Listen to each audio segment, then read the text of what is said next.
फल में जो फ अक्षर है, फ फलति, ल लयति। हाँ, फल शब्द का अर्थ क्या है? फलीभूत होना, कर्म का फल प्राप्त होना। फल शब्द का अर्थ ही फलति लयति से, फलीभूत हो करके लय को जो प्राप्त हो जाता है उसी का नाम फल है।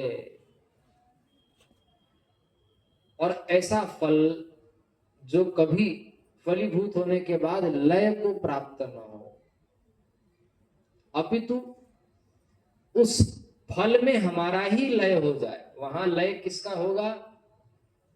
वहां फल का लय नहीं होगा, अपितु ज्ञान की निष्ठा के बल पर, सर्वात्म दृष्टि के बल पर, तत्व ज्ञान के बल पर विदेह कैवल्य को प्राप्त जो महापुरुष होते हैं, कैवल्य को प्राप्त जो महापुरुष होते हैं, वो प्राप्त होने वाले कैवल्य रूप फल के बाद में फिर प्राप्त करने वाला ही उस फल को प्राप्त करके फल रूप हो जाता है।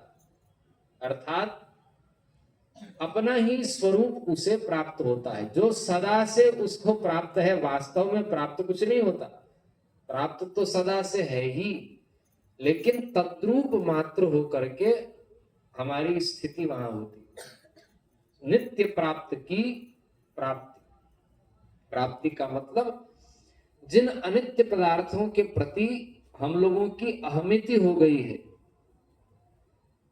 हम लोगों की असत मान्यताएं हैं, उन असत मान्यताओं का त्याग करके जो हमारा वास्तविक स्वरूप है उसी में स्थिति का नाम ही तो मुक्ति है, मोक्ष है, कैवल्य है, परम पद है, परमार्थ है।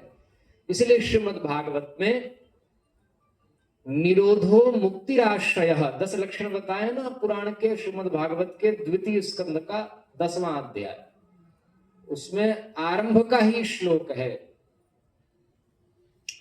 उसमें 10 लक्षण में मुक्ति भी लक्षण कहा गया है। तो वहां फिर एक एक लक्षण को स्पष्ट किया है भगवान शुक ने। तो मुक्ति को वहां पर स्पष्ट किया है। मुक्ति क्या है? तो फिर कहा 10 लक्षणों में जो मुक्ति है वो मुक्ति है मुक्तिर्हित्वान्यथा रूपम स्वरूपेण व्यवस्थिति, अन्यथा रूपम हित्वा स्वरूपेण व्यवस्थिति ही मुक्ति ही। अनात्म वस्तुओं के प्रति आत्म मान्यता का त्याग कर आत्मानुरूप आत्मस्थिति का नाम मुक्ति है।